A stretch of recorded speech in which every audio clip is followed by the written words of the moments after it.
Kailashahar cricket অ্যাসোসিয়েশনের উদ্যোগে রবিবার ঊনকোটি কলাক্ষেত্রে অনুষ্ঠিত হলো বার্ষিক পুরস্কার বিতরণী অনুষ্ঠান। কৈলাসহর ক্রিকেট অ্যাসোসিয়েশনের উদ্যোগে রবিবার ঊনকোটি কলাক্ষেত্রে অনুষ্ঠিত হলো বার্ষিক পুরস্কার বিতরণী অনুষ্ঠান। উপস্থিত ছিলেন ত্রিপুরা ক্রিকেট অ্যাসোসিয়েশনের সভাপতি তপন লোধ, ক্রীড়ামন্ত্রী টিঙ্কু রায়, কৈলাসহর পুর পরিষদের চেয়ারপারসন চপলারানী দেব রায়, কৈলাসহর ক্রিকেট অ্যাসোসিয়েশনের সভাপতি শ্যামল দাস, সম্পাদক প্রলয় পাল, কোষাধ্যক্ষ বাসুদেব চক্রবর্তী প্রমুখ। গত বছরে কৈলাসহরে বিভিন্ন টুর্নামেন্টে অংশ নিয়ে চ্যাম্পিয়ন এবং রানার্স হওয়া দলগুলো সহ সেই সব ক্রিকেটার জাতীয় স্তরে অংশ নিয়েছেন তারা সহ আম্পায়ার মিলে প্রায় 100 জনকে পুরস্কৃত করা হয়। কৈলাসহর থেকে নিজস্ব প্রতিনিধি রিপোর্ট, নবীন ত্রিপুরা। যারা খেলাধুলায় নিজেরা রয়েছে, মাঠে খেলাধুলা করে তারা অংশগ্রহণ করতে পারবে। তো এর জন্য মাননীয় প্রধানমন্ত্রী আমরা ধন্যবাদ জানাই যে এই ধরনের উদ্যোগ। এছাড়াও আমরা কয়েকদিন আগেই আমাদের খেলোয়াড়রা অন্য ক্ষেত্রে, আমাদের ক্রিকেট ছাড়াও অন্য ক্ষেত্রে যারা বাইরে খেলতে যায়, আমরা দেখতাম যে কোনো কারণে রেলে কোনো দুর্ঘটনা বা খেলার মাঠে কোনো দুর্ঘটনা হলে ওই সমস্ত ছেলেমেয়েদের কোনো ধরনের সরকারি সুযোগ বা তাদের সাহায্য করার ব্যবস্থা ছিল না।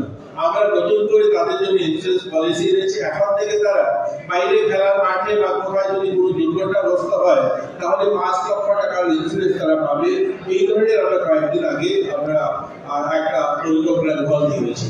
এছাড়াও আমাদের রাজ্যে খেলাধুলার পরিকাঠামো একদিকে যেমন ত্রিপুরা ক্রিকেট অ্যাসোসিয়েশন বিভিন্ন মহকুমাগুলোকে মাঠ তৈরি করছে। আমাদের ধর্মনগর মহকুমা খুব সুন্দর মাঠ হয়েছে অলরেডি এবং কৈলাসহরের মাঠের কাজ চলছে, এখনো শেষ হয়নি। এছাড়াও সাবরুম, আমাদের মোহনপুর ওনারা করছেন, আরো অন্যান্য জায়গায় ওনারা মাঠের কাজ হাতে নিয়েছেন। আমাদের রাজ্য সরকার অসংখ্য অগণিত মাঠ ইতিমধ্যে আমরা হাতে নিয়েছি। ইতিমধ্যে আমরা 9খানা সিনথেটিক ফুটবল মাঠ কমপ্লিট হয়েছে আমাদের রাজ্যে। এবার বাজেটে আরো 2খানা মাঠ আমরা হাতে নিয়েছি। এছাড়া ট্রাইবাল ওয়েলফেয়ার দপ্তর 3খানা সিনথেটিক মাঠ হাতে নিয়েছে।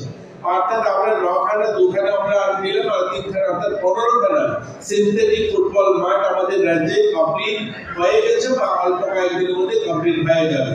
এছাড়াও 2টা অ্যাথলেটিক ট্র্যাক, ইন্টারন্যাশনাল ট্র্যাক, আমরা একটা বাদারঘাট, একটা মালিশানো 2টা ট্র্যাক আমাদের কমপ্লিট হয়েছে, সেগুলো উদ্বোধন হয়ে গেছে। আমরা একটা হকি মাঠ, ইন্টারন্যাশনাল স্ট্যান্ডার্ড একটা হকি মাঠ আগরতলাতে আমরা তৈরি করেছি। তো আপনারা ভাববেন যে শুধু সিনথেটিক মাঠ তৈরি করছি এরকম